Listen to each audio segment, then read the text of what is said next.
Hey guys, I'm Carl Radke and welcome to More Life. On today's episode, we've got an incredible guest, Dorinda Medley. You might recognize her from The Real Housewives of New York, The Traitors, Season 3 and Season 4. She's an author, she's a radio host, she's a DJ, and of course, a mother.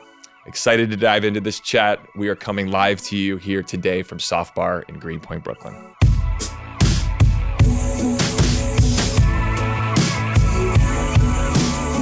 I don't come to Brooklyn for many people. In fact, I don't come to Brooklyn at all. So you really must mean something to me. Something's working here. Well, let's just jump into it. Good. Dorinda Medley, welcome to More Life. Thank you for coming to Brooklyn. Yes. Can you imagine? Someone's got to take a picture of Dorinda Medley wandering around Brooklyn. I mean, you got to post on your Instagram. Yeah, it's like a unicorn at this point. Well, Brooklyn looks good on you. Thank you. Thank you for coming today. I always love seeing you, and your energy is contagious, and you have such a great personality. Thank you. You light up the room. But I'm trying to remind myself, how long have we known each other? I feel like, when did you start on Bravo originally? I started, let's think, I think 2013? 2013. Wow. So I got on, our first season of Bravo was 2016. And I attended a Downton Abbey event at one point, and Sonia was there, Luann. I think you might have been there. I was there, yes. And I was wearing a tuxedo and had no idea what the hell was going on. I'm like, why am I here? Yeah. No one knew who we were. Everybody knew you guys. Yes. And I remember meeting Sonia, and I was like, I'm on Summer House. She's like, what's that?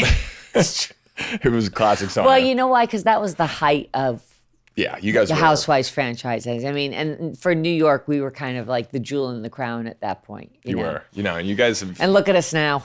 I know. Well, you've paved the way for a lot of women on TV and entertaining for days. So. I hope we've paved the way for women, period. You have. I think about our generation as being such a generation that kind of had to deal with the old and the traditions of the old, but had to leap into the now. Yep. And especially because a lot of us have daughters, it's so important that we kind of take a lot of our old ways, but, teach them to do differently. Did you ever think you'd be on a reality show? No. I mean, listen, I just thought I'd be Mrs. Medley and, be going to lunch twice a week, getting my hair done and doing dinner parties. Which you do very well, by the way. But I have a question. Am I your favorite Summer House cast member? Now, listen, I hate when people do favorite things. I hate when children do it. You are one of my top favorites. And I appreciate the honesty. No, you're one of my top favorites because what I love about you, Carl, is you are down to earth, you are honest, you are authentic, and I just think you were raised very well. Thank you. Shout out to Sharon. Look at a man, when you're dating a man, look at their mother. I hear that a lot, actually. And I just think that being so forthright and honest about your journey has been just a beautiful thing and involvement watching you evolve over the last couple of years has been great. Well, it's funny, I remind myself of this moment. I was going through a very public breakup. We were heading to BravoCon. I was very nervous and scared about the whole experience because I really hadn't been in the public eye since the breakup, really. I went to the Delta Lounge at JFK. Yes, I remember this. I'm sitting there and I'm like in my feelings and I'm like, am I going to get paparazzi? Because I had a lot going on at that point. You did. I'm sitting in the Delta Lounge. It's 5 a.m. and Correct. I feel this tap on my shoulder and you were like, hey, what are you doing? And I'm like, hey, Dorinda. You're like, get over here. Like, you were so cool and welcoming. Even at 5 a.m, you were like making sure that I felt included. You brought me over to Jen Fessler and some other housewives. Oh, sure, yeah. And we were all hanging in the Delta Lounge. And actually, it reminded me of like, maybe I'm not the most hated person on Bravo at this point. And you just were so sweet and friendly. And well, mourning is my magic. And I think motherings is sort of I love to mother people. Yeah, it felt like the motherly love. But coming from someone of your stature in the Bravo sphere, I've always looked up to you. And obviously you've been through a lot. And like, for you to kind of go, hey, come on, nothing, like, you're good. I did too. I was like, don't worry about it. It changed my trajectory of that. Well, you know what the good news thing? Everything, it passes. I was on the phone with Hannah a couple days ago. And Hannah's your daughter, correct? Hannah's my daughter, and she's got her PhD at Harvard. So we're very happy for that. Congratulations to Hannah. Yes. I always say, you don't have to speak success. You just have to see success. So when people question me, I'm like, there's proof in the pudding. I love it. Shout out to Hannah. I want to get into just a little bit more about you too, like just you personally. I've been in some trouble, and I'm curious if you can kind of maybe shed any light on how much, like the most trouble you've ever. I've been in trouble. You just did. There was no Instagram or cameras back then.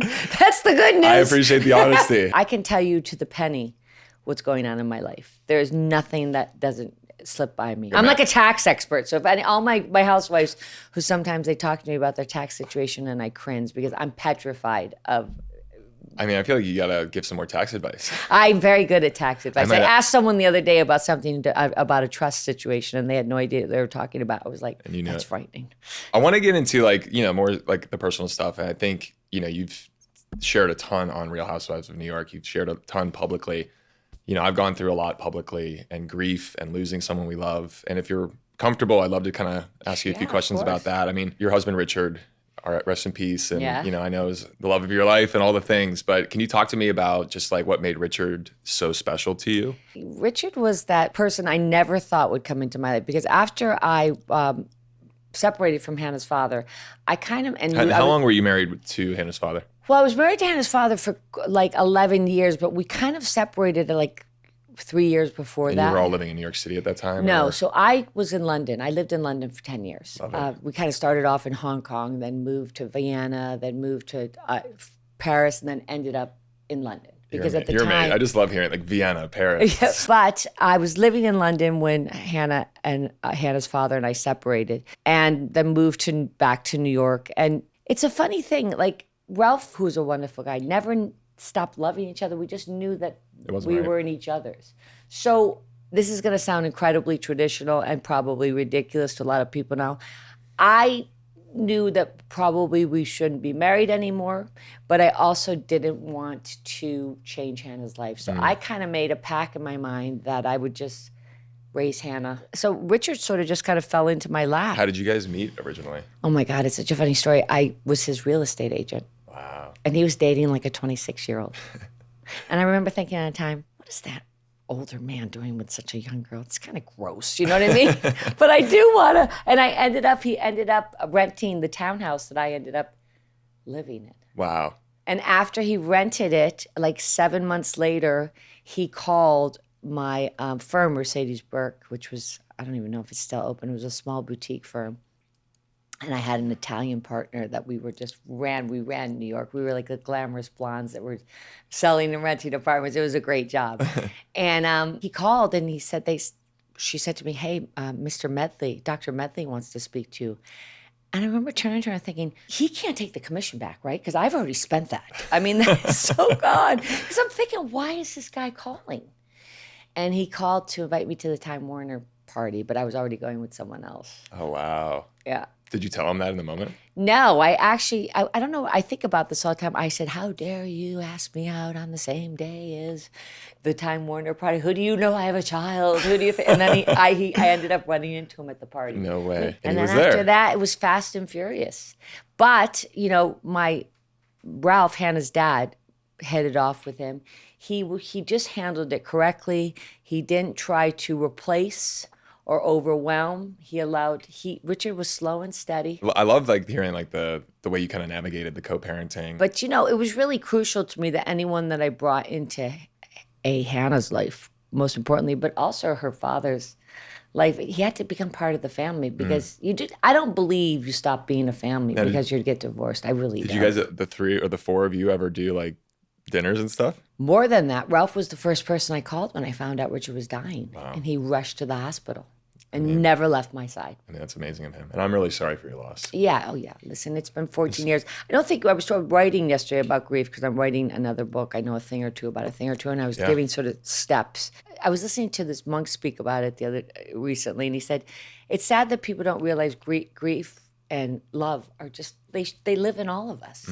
But one you don't really want to accept, and the other one you want to accept so much. But all of us are going to experience some form of grief, so you have to get a comfort level with it. Yeah. I mean, the grief thing is something I've, when my brother had passed away, it was almost 5 years ago now. Terrible, Carl. But thank you. And it's been like a wave that some days I don't think about it. Some days it But I don't think that ever goes away. never really goes away. It But never goes. What happens is it carries you at first, and you can't get it. It's like I said to someone, it's like wearing a wetsuit. You just can't get out of it. Yeah. And then all of a sudden, you kind of you lighten from it. Your light continues on, but there are always those moments. Yeah. I had one yesterday when Peter Gabriel was.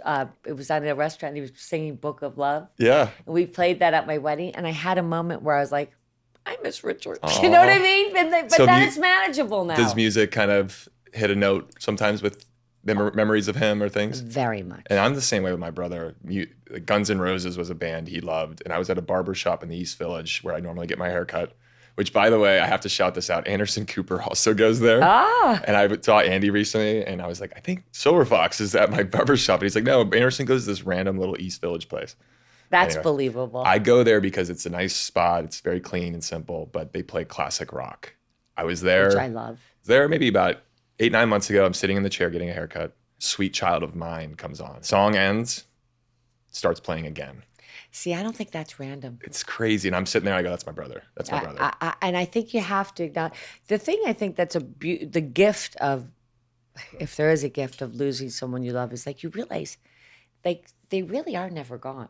Exactly. Like I think I talked to Richard maybe even more than when we were married because I access him as I need him. Well, my question is really like, I mean, what are things about him or characteristics of him that you carry? Richard had a beautiful way of not saying much, but saying everything.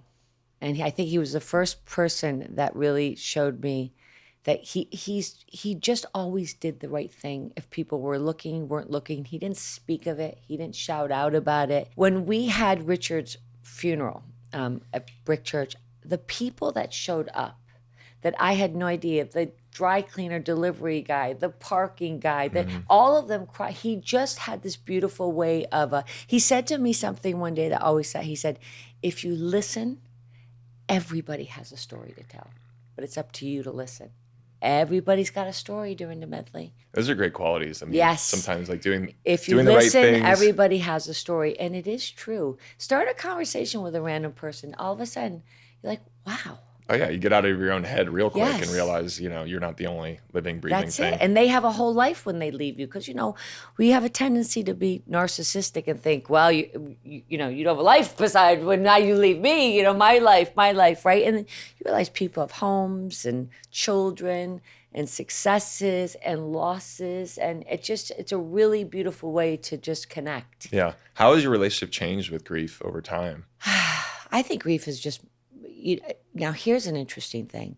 I think for the first 10 years after Richard was gone, I got very closed off and sort of like, I'm not going to be hurt again. I don't want anyone to hurt me again. I don't want to feel that. I don't want to cry about stuff. I want to just succeed and work. I got into a very warrior mentality. I remember one of my first BravoCons, you were doing your Dorinda dance aerobic.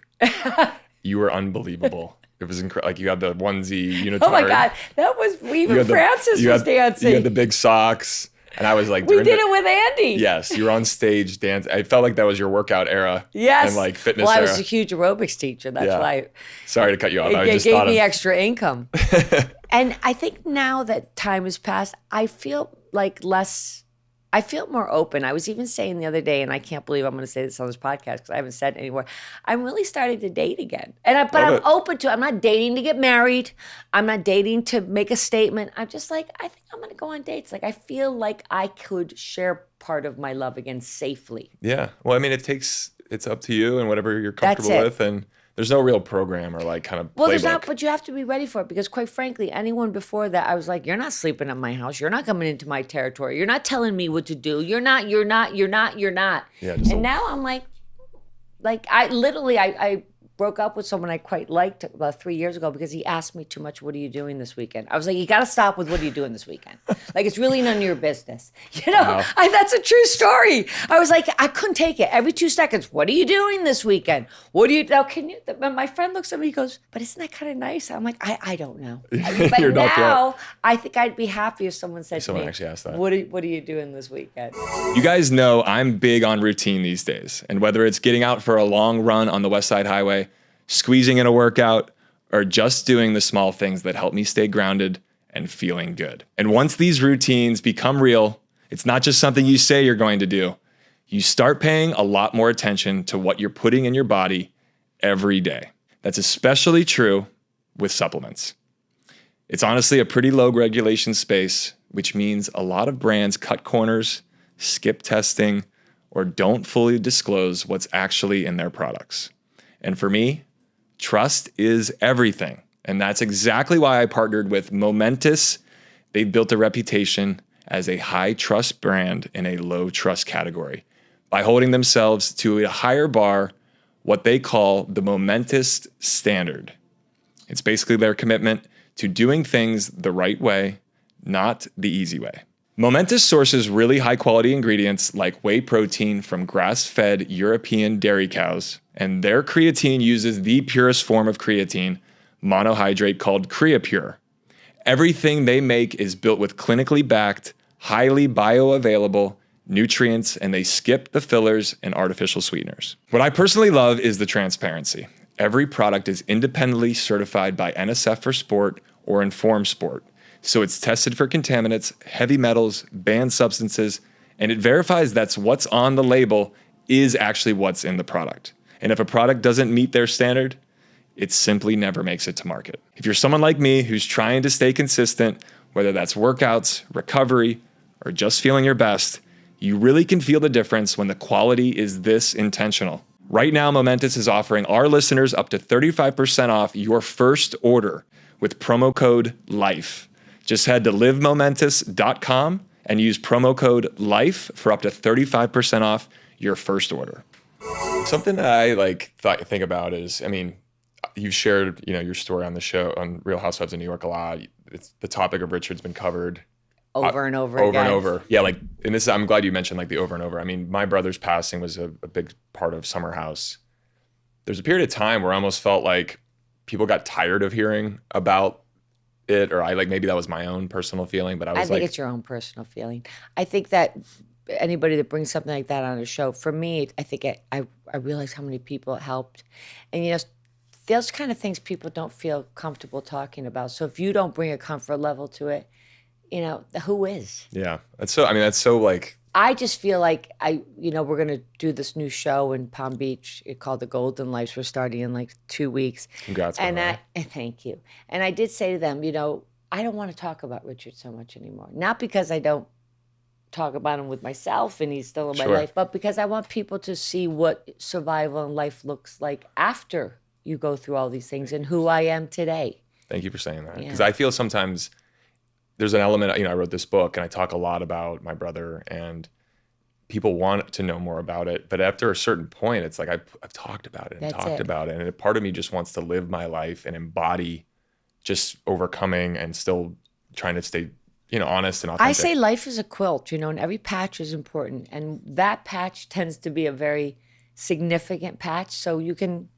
throw on the quilt and still see it, but we don't have to just focus on that patch anymore. I have a lot of different patches going on, a bright colorful one, on, all kinds of crazy patches. So I want that patch to stay on my quilt, but can we just look at the other patches too? I couldn't agree with you more. Right? I think sometimes it's, in the world we're in too, with the public and TV part of it, you kind of have these big stories that kind of define certain people. And for a period of time, I love my brother to death. And you said something I appreciated, which is helping other people. And I think Richard's story, the way you've handled yourself, my brother, my story, it is helping people. 100%. Which is huge. Because no one likes to talk about those things. It is awkward. It is weird. Well, that's the thing. I was going to say to you, people have thanked me yes. for my brother's story. And part of me, and deep down in my body, I'm I never want to bet on TV. Yes. And I also think too, what was awkward for me is because people were calling me a widow, and I'm like, wait a second, I'm 48 years old. I'm too young to be a widow. Who am I? So in a weird way, I think it's shaped to define younger women that lose a partner, or younger people that you lose a partner, because widows are women that have had sort of, I believe, for me, full lives with their partners, and it was not that it's ever time, but sure. It was there's a window. Yes. The word widowed, I haven't really thought of it like that. In a different way, I'm an only child, which is weird. That feeling, yes. even though I'm not, but I am now. Yeah. And it's that weird, I don't want to say that. You are only child of physicality, but, not in the spirit world or whatever we believe in, right? After Richard passed, how were you able to reclaim your life and reclaim who you were? Because I'm sure there was an element of, you're in this relationship. Slowly. Yeah.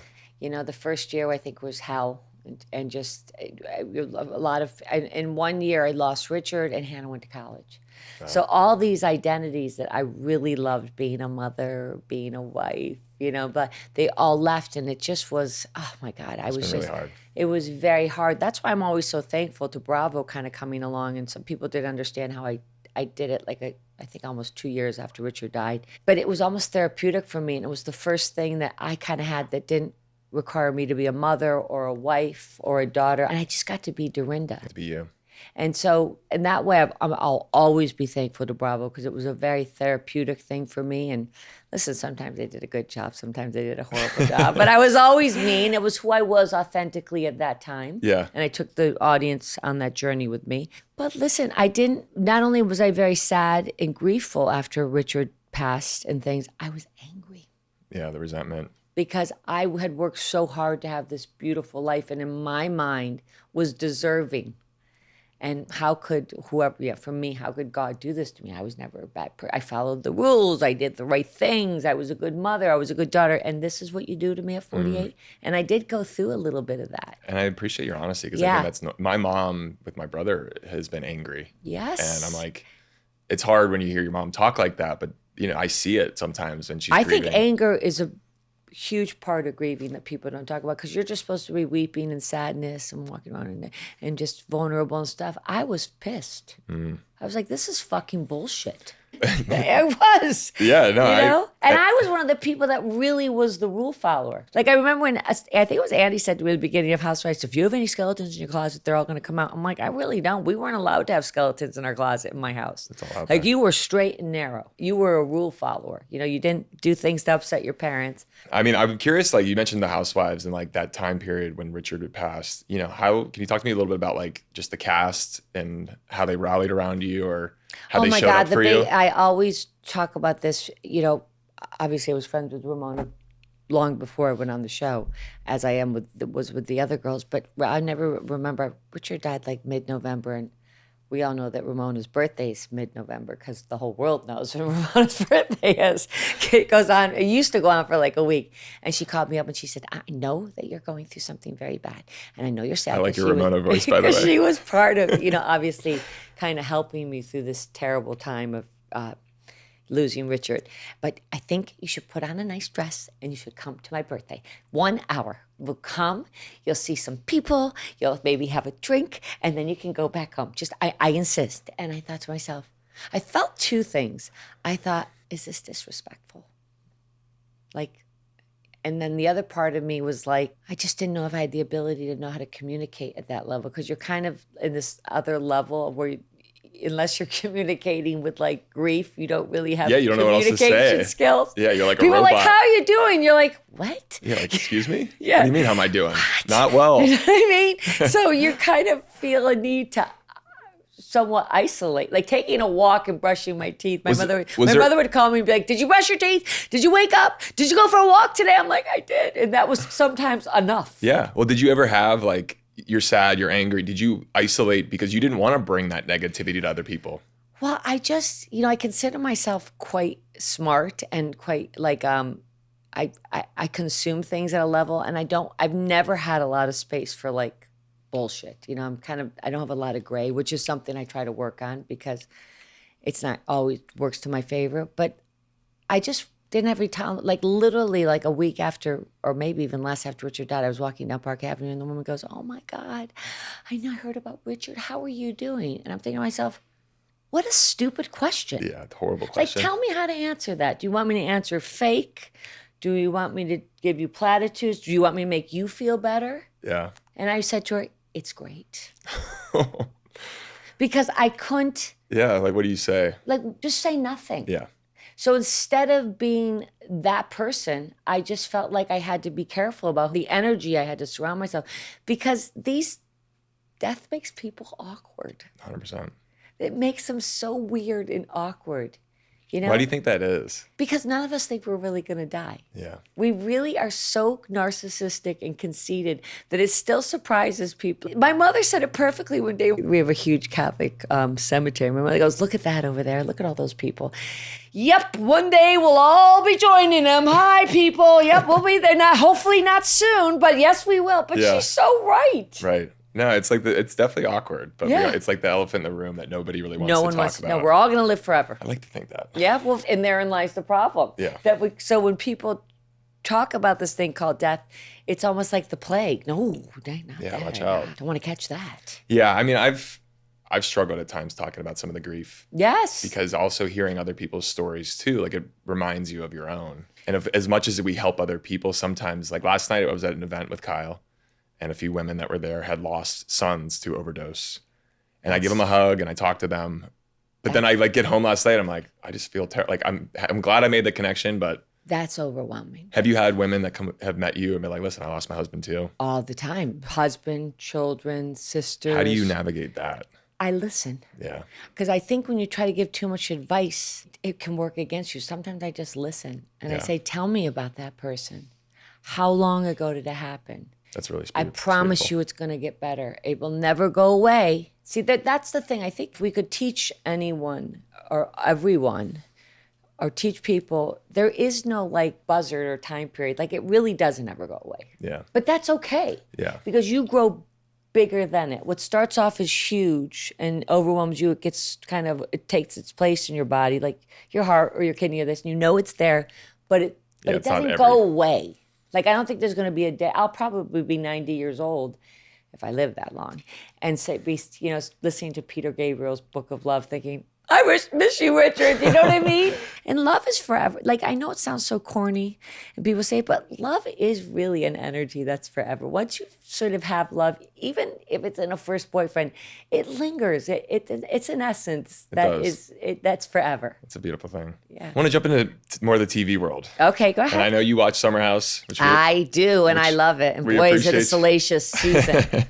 Thank God it's not you. I literally was like, Carl, someone else came down from the cross, and now someone has climbed up the cross. And you and I can relate to that so well, because it's like insert, the villain or the bad guy or whoever's making mistakes. I guess like something I've reflected on is watching the show back over the years. How have you like just navigated watching yourself back? Do you watch yourself back? No. You don't. I appreciate the honesty. I didn't, and I would have to watch it before reunions. Yeah, of course. And I would dread it. Yeah, it's hard. Because I did watch it back the first season because I was just curious. Yeah, you're new. That was narcissism. I want to see myself on TV. I used to drink and do drugs while watching our show season 1. Oh. Because I was like, I'm insane. Yeah. And then like... Then I just thought it's too disruptive. And if you watch it, it's all like Hannah would say to me all the time, is there anything else we can talk about except Housewives? It just becomes, it eats every conversation. Yes. And Hannah would be like, can I have macaroni and cheese for lunch? I'm like, what do you think about that Housewives? So I had to really How did you protect Hannah through some of, or did you kind of just open? Hannah never engaged in it. Like Hannah still to this day, I know she knows I'm on Housewives. I think what's beautiful about your daughter, I mean, she seems to, has an amazing career, building a career. She's very successful and smart. There's a lot of Bravo housewives who've had their daughters or like kind of more looped in. Oh no, and she's been on her own path. Hannah allowed, she would do one scene a season. That's it. She'd pop in, do it for me, but then that was it. Just go back to So our worlds have always been kept. I'm just mom to her. Yeah. But Hannah will always say to me, I know everyone loves you for the Housewives, but they know that you're a lot more than that. I know, you've been around a long time. You lived in London, you run homes, you have businesses and stuff. So Hannah thinks about me macroly, whereas this world thinks about me microly. Remember I started Housewives when I was like 50. Wow. So there was a whole life before Housewives. I baked the cake. That was just kind of the frosting, I like the cake reference. I struggle with reliving and watching some old stuff where I'm really drunk or I'm just really crazy. How do you navigate like old stuff, or how did you relive some of those difficult moments? I think you're always, you have to put them as just a learning curve and where you were, but it's never easy. Yeah, I think the learning it's never easy. And the thing is, you'll even see it one day when you're no longer doing Summer House.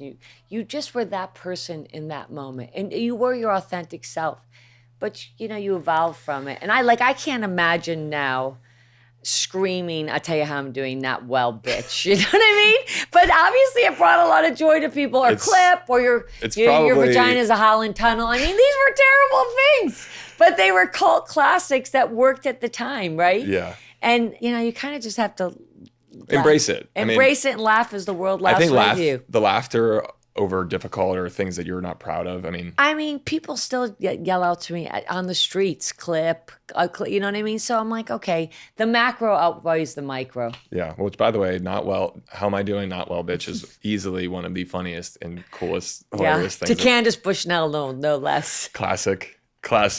I still sometimes think of it. I'm just like, how am I doing? I Not don't know. well, bitch. And you know, when you're a good Bravo celebrity, you really do forget the camera's there, and you Exactly. really are authentic, and you are really letting them into your life. Now that may horrify people, you know, It's and true. it may, but we were just all our real authentic selves, and I don't think people still miss us. Also, too, we always think as the individual that we're so much more important than we are, because at the end of the day, you just get clumped into a whole bunch of poorly behaved people, right? Totally. It's like one big circus.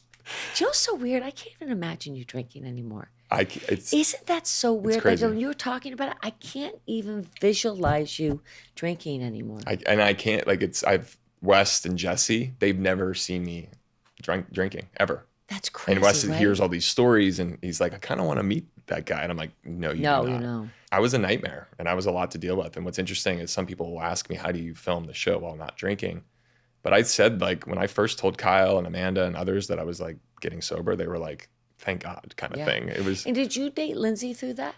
I did. So we were friends, very close friends. And then my brother had passed and then I took some time to kind of figure my thing out. I got sober and her and I started dating about 8 months into the sobriety journey. However, at that point, we were very close friends and I was feeling, in a weird way, if I'm really being honest, looking back, I got sober and then I kind of traded drugs and alcohol for like this love and this amazing attention. And we had this bond that I think you still do have a bond. We do. You know what I mean? It just, again, that doesn't go away. No, it doesn't. I takes a like where we different are form. now. Yes. It's friendly, it's cordial. Well, I think she's in a great place too. Which has been awesome to see. Like, I think that her having a baby really changed. She just seems happy. Exactly. So she's lighter, she's happier, and it's cool to see her thrive. Like, I'm really genuinely happy that she seems to be doing so well. But yeah, it's been like an interesting kind of, since the breakup and kind of moving on, I finally this past year have started to really feel like myself, which is what I think some people. Once you decided to become sober, did you ever look back, or you just did it and that was it? Were there other? Does that how like do you glitch or does? Yeah, I glitched for sure. I knew around 2019 that I needed to get some support. I went to a Tony Robbins seminar in West Palm Beach, Florida. Oh my God, I've gone to those before. It was a Date with Destiny. It was called. Yeah, that one was a big one. The big one. Yeah, and I'll never forget going down. I didn't drink for like the 7 days I was there. Had a very powerful experience. I came back to New York. I lived in Soho at the time. First day back in my apartment, I'm sitting on my couch. Friend texts me. He's at the bar down Spring Lounge in Soho. I'd go to Spring Lounge, and within an hour, I'm ordering drugs and drinking all day, and like right back to where I was. So I knew I needed to get support. I knew I didn't know how to get it. I didn't want to admit that I'm an alcoholic or drug addict. But over time, it just was like all the signs pointing that way. But I really did hit rock bottom. And it was after my brother had passed away. Yeah, well, I think that more people are like that than we think. Yeah. Well, I'm curious, like something maybe you've experienced, like with what really drove me to drink and use more after my brother had passed was the notion that this is going to be an episode of television.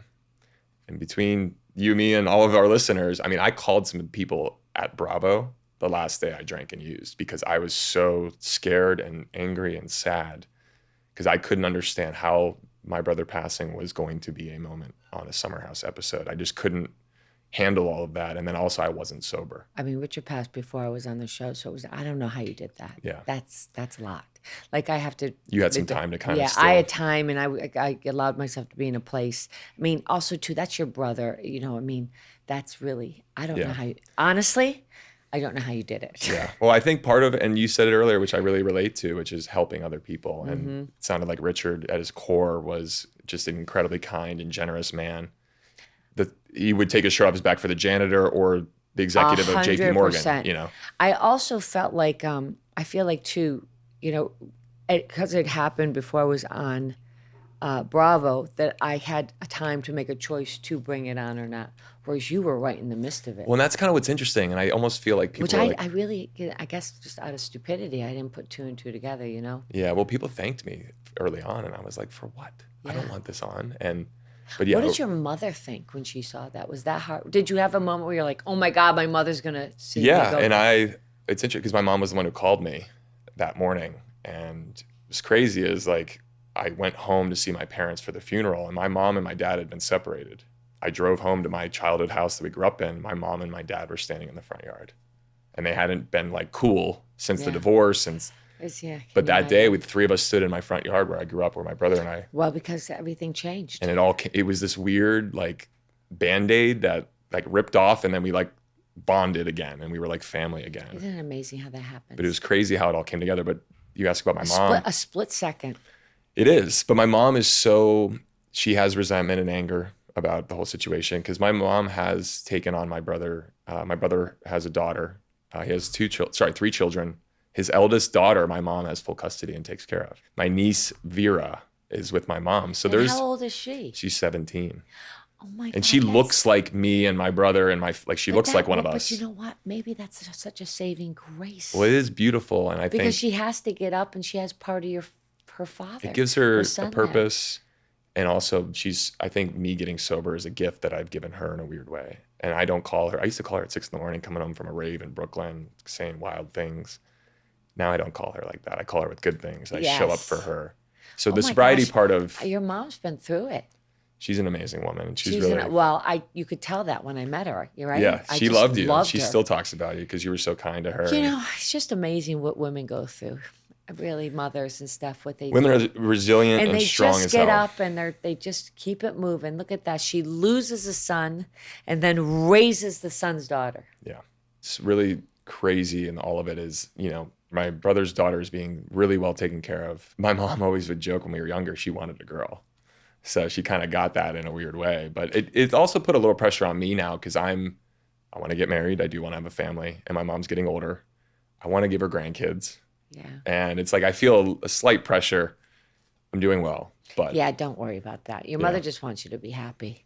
Yeah. Right? That's all we want for our kids. A bad marriage is far worse than like well, my mom staying definitely, unmarried. I will say early on watching Summer House, my mom would watch early seasons. She was disappointed in my behavior and like really, you know, the fighting. Well, you know what's so odd is you don't think about your mother seeing you in that state ever because, you know, those are our hidden states. Totally. And I wasn't ready for we call our mothers, we're at our best. Hi, Mom. Yeah, everything's great. Yeah, I got straight A's.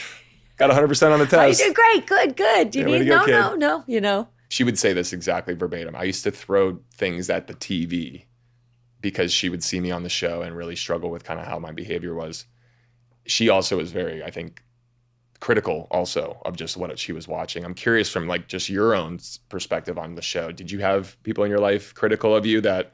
Very much. How did you handle that? Probably defensively at the time. I was defensive as hell. Yeah, I didn't want to because there was nothing I could do about it. Yep. And I just felt like it was none of their business and you're not going to tell me what to do and I did it. What do you want? You know, all the same things. Yeah.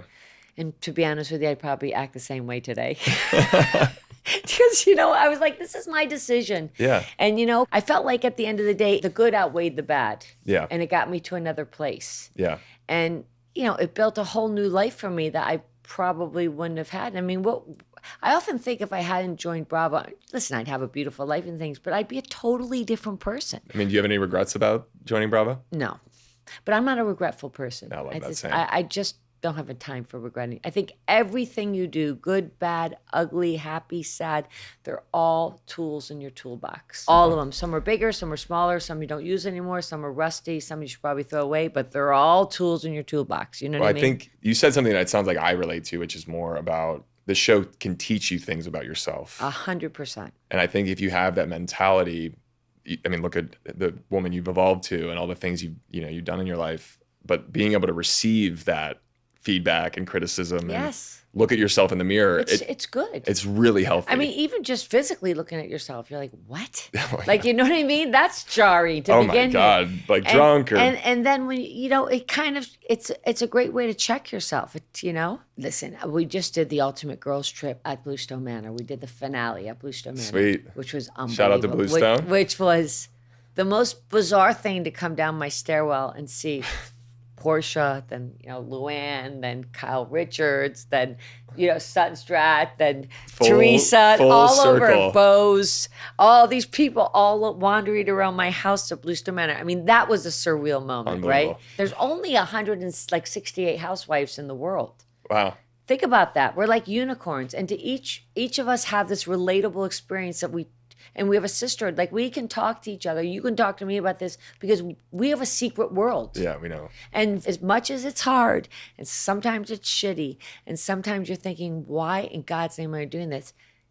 Very few people ever get to even tap into this incredible world. And I love that, a lot of the women over the years have seemed to really build strong. Very strong. And I think that's something I'm proud of with Summer House is like, we're real friends, and like people witness that friendship and your bonds with Luann, and you've had incredible friendships. 100%, Luann and Ramona and all of them. I mean, and I think that is one of the things that they got to be careful with going forward, because if you don't have people that are really friends and have some sort of history with each other, we can never forget that the audience is smart. Mm. They're so smart. So smart. And I always say, with men, with cooking, with hosting, with TV, give them what they want.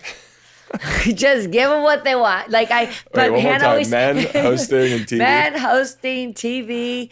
This thing is, if you just give them what they want. Hannah always says, you always serve lasagna on Friday nights when you arrive at Bluestone Manor. I'm like, and everybody's always happy. Just give them what they want. I always say to women, if men like you to put on a pretty nightgown for 5 minutes before you have sex, give them what they want. What's the big deal? You'll get more in the end from it. Play the game. How did it feel with, you're talking about doing the Ultimate Girls Trip. You've talked about this Golden spinoff, or Golden Life, which is exciting. Talk to me a little bit about a couple years ago. Like, how did it feel to have that Housewives chapter kind of close? Did you feel like it was all over? Oh my God, I was devastated. I cried my eyes out. When Andy called me, because Andy, called me directly, I was just, first of all, maybe it was narcissism, but I'm going to say this, people are going to like it, but I thought I was such a great house. Like, they'll never get rid of me. I will die on this hill. Nice. You are one of the greatest housewives. Oh, that's nice. I will die on this hill. No, but literally, I was like, they're not going to get rid of me. I'm like, you can't get rid of me. I'm the show. I'm like an NFL, the top NFL. I'm the Tom Brady. I'm a first-round draft pick. I really did think like that. So I was really amazed, because I felt like, although I didn't have a great season before, I just thought, well, so many people don't have great seasons. People have far worse seasons, and we're going into COVID. And it's really interesting. I had been talking to a lot of the producers and showrunners, and I was going to kind of have them take over Bluestone Manor, and just to get through this COVID season. And I was building it'd give you almost like a summer house. You could like stay in the house, quarantine. I said, we'll just stay at Bluestone Manor more, and we'll stay at Ramona's more. And I was building a Bluestone Manor gingerbread house that was huge, and we were going to be, you start selling. Yeah, you want to help. So when he called, I had no idea. So you're thinking it might be about like filming? I'm thinking. Yeah, not that. Not that. Yeah. And when he tells me that I'm put on pause, the famous pause. Yes, the old pause. I was dumbfounded. I first thought, to be brutally honest, you idiots. Mm. The world is going through such a terrible time right now. We were in the midst of COVID. People are already suffering from a lot of change. Like, why would you change anything now? A lot of people watch Bravo for escapism. That's what I mean. So why now? Yeah. Do it. And it just didn't make sense to me, But then I got off the phone, and it was strange. The day before, Simon & Schuster had contacted me about doing how energy works, God works, the world works. When one door closes. It's true. And they just contacted me about doing a book. And I thought, oh my God, how am I going to write this book while I'm filming the show? Doing the show. I was like, oops. Now we're going to go. Looks like I'm writing a book. So I pivoted, but I'm a good pivoter. And I refused to talk about it. And in fact, I got off the phone with Andy, and he was like, and of course you're going to be back, and this will be just a period. I was like, yeah, don't worry about it. Call me when you need me. Peace out. And then I was quite happy about this when the world found out. They were furious. Mm. They were furious. Yeah. And I remember at one point, someone from NBC called me and said, can you just make a statement? Oh, wow. I said, nope, I don't work for Bravo anymore. We're out. On your own. And then, Andy went on and talked about the radio and stuff. Because I don't think they really thought there'd be the reaction there was. Yeah. Well, you guys were just, so beloved and yeah. I think iconic for not only New York, but Bravo. Yes. You told, and I love all the other. I went off first on season 12 and then season 13 was the year before they rebooted it. Yeah. I think that I just started writing my book. And then you got to remember, 6 months later, they had me do Ultimate Girls Trip at Bluestone Manor. I did Traders. So it's funny. Shout out to you on the Traders. Yes, I did Traders we twice. love you on the Traders. So I think that, they never really let me go. They just kind of put me on the shelf and they can't. I truly am Elf on the shelf. So, yeah, your chapters really never close. It just is kind of materializing. When could we expect to see the Golden Girls show? That's a good. Or Golden Years. Golden Girls. We're starting next month. So I don't know. How long? What do you think? 3rd quarter next year? Probably next year. Yeah. I think people are going to love it. Listen, people will turn into it just out of curiosity. One question I have for you, and it's something I ask all my guests. So my podcast is called More Life, and it's something I used to say back on season 2 of Summer House. Do you have a saying or some sort of mantra that you kind of like to embody? I would say my mantra is keep moving. I like that. Just keep moving. No matter what, just keep moving. Motion to me is healing. Agree with that. I think anybody who's listening or watching, you're absolutely right. Mm-hmm. The more you kind of stay in place, the more you kind of overthink. Motion is healing. You get complacent. And I thank my mother, Diane Sincala, for that, because she would say to me every morning after Richard died, did you wash your face? Did you make your bed? Now go for a walk. And that's all she needed to say to me. And I would get up and begrudgingly do it. And it does always make you feel better. One of my favorite mantras is making your bed in the morning. It's first thing I do every day. See? Dorinda Medley makes her bed in the morning. Let's go. I have a routine. I get up. I brush my teeth. As soon as I get up, obviously, take a pee, brush my teeth, come out, make my bed, and then go make my coffee. I love it. And I do not get back in my bed again but I take a nap every day of my life. I respect that. Every day but I wake up about 5:30 every morning. I literally say my prayers and start my day. So I'm tired in the afternoon. Because believe it or not, I'm not that young. It's the most healthy thing you can do. And if you're going to take a nap, don't lay around the couch and do it sloppy. Take your, put on little pajamas. Yeah, I get cozy and put on a sound machine. I don't ever, because another thing I can't stand when I see, it's a real pet peeve of mine. I hate when I see people wear day clothes on their bed.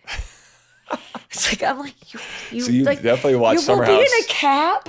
And then you'll go lay in your bed. My bed doesn't have any of that. And I have a coverlet. So if I do sit on my bed, that comes off at night. But I really get freaked out. I have house shoes. I don't like to bring the outside into the inside for energy reasons and for dirt reasons. So if you came to the Summer House, you might have a panic attack. I do not lay in my bed with my clothes on. A lot of our castmates are all about getting into bed with your clothes on and your shoes on. No, I don't do that. Unbelievable. So Dorinda, what is giving you more life right now?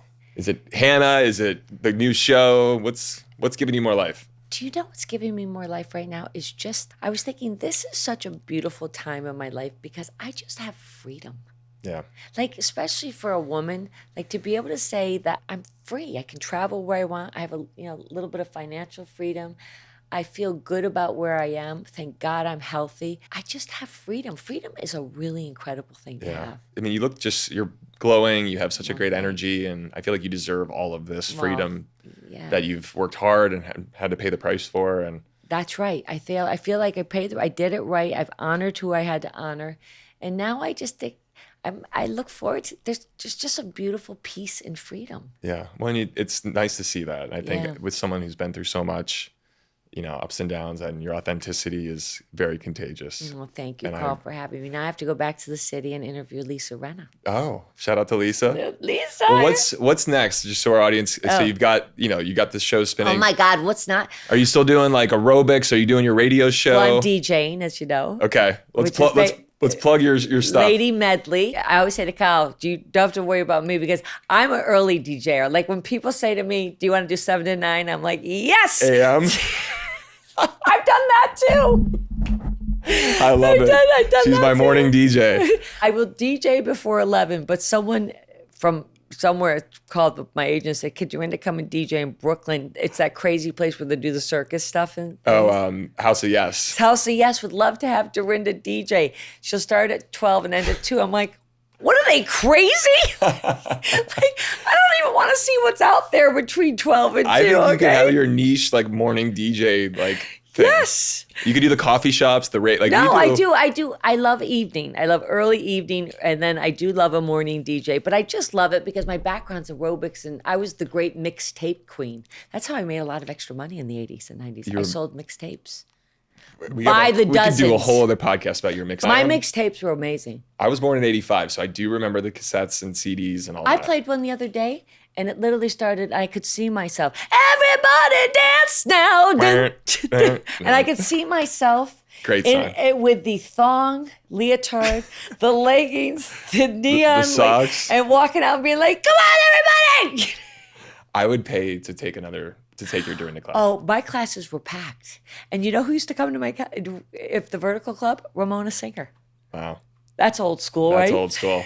Your Ramona voice, by the way, is... So I have that. I finishing my book. I know a thing or two about a thing. So this will be your second book. My second book was Simon & Schuster. Yeah, my books with Simon & Schuster and Rising The Action. best. Love them. Congrats on the second one. I have The Golden Life I'm doing. I'm doing a lot of branding stuff with Bluestone Manor, Love that. which is really great. Do you think you'd ever leave New York City and just go full-time to Bluestone? You know, that to tell you the truth, my dream, if I had my dream and I weren't so afraid of the isolation, I'd move to Bluestone Manor. My dream, I'd get like 4 dogs, a black cat, a miniature donkey, a fainting goat, and chickens. And love it. I would just become that crazy person, wandering around in hippie clothes and just hang. And I want to be the person that lets their miniature donkey come into their kitchen. I would love a miniature donkey. I'll come and raise it with you. But then I'm afraid I'm going to get lonely or crazy. Like because I have a tendency for both. Because I could go either way. Because I've got such a wacky personality that I could become that weird person. Yeah, I think you got to embrace it.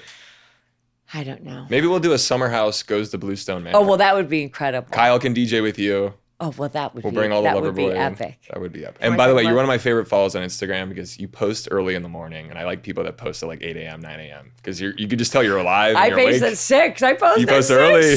Follow Right, Dorinda if you guys haven't had a Yeah, chance. follow Dorinda She's Medley. amazing. And I'm on TikTok, which does quite well. I've seen your TikToks. Who would have thought that I do okay on TikTok? I'm not surprised. Dorinda Medley NYC. People love you. People love you. And I love you. I love you too, Carl. Thank you for having me. No, thanks and for- by the way, your place is unbelievable. Thank you. I mean, if anyone gets a chance to come, they should come. I love the neighborhood. I Thank love you. the place. I love the way it looks. I had a delicious drinks here. So why don't we do an event where I come and DJ with Kyle? Let's do it. I mean, he's like the real deal. I'm more like fun DJ. No, we'd love to have you. It would be amazing to have you come in and do. They really are amazing. They're really good drinks. And by the way, I've never had anything mushroom before.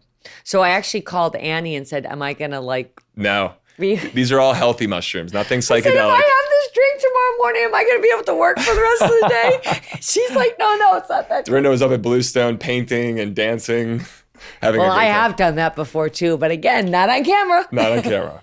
Well, I appreciate you coming in. You were one of my favorites, and I really, thank really you. just enjoyed having you here today. And now off I go back to New York. Now we're going to send you back to Park Ave in New York City. Yay! But thank you for making the trip to Brooklyn. We made appreciate it you, Dorinda. nice. So thank you. Thank you. Thank you to Dorinda Medley. She's incredible. I love her. Thank you guys for hanging with me on More Life. We're going to get Dorinda back in here to DJ at Soft Bar very soon. You can check us out wherever you get your podcasts, Apple, YouTube, Spotify. Check us out next week on a new episode of More Life with Carl Radke here in Greenpoint, Brooklyn at Soft Bar. Cheers.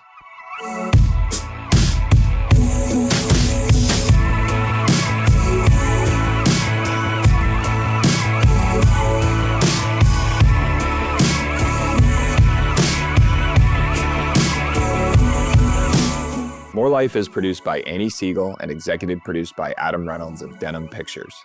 This episode was directed by Annie Siegel, edited by Mikey Ortiz, and recorded at Soft Bar Studios in Brooklyn, New York. More Life is a production of Sony Music Entertainment. From Sony, our executive producers are Chris Skinner and Joanna Clay. Original music by Function Adams. Set design by Michael Ignacio. Publicity by Caitlin Healy. Additional support from Abby Sharp. Special thanks to Allison Shano and Joanna Orland. New episodes drop every Tuesday. We'll see you next time.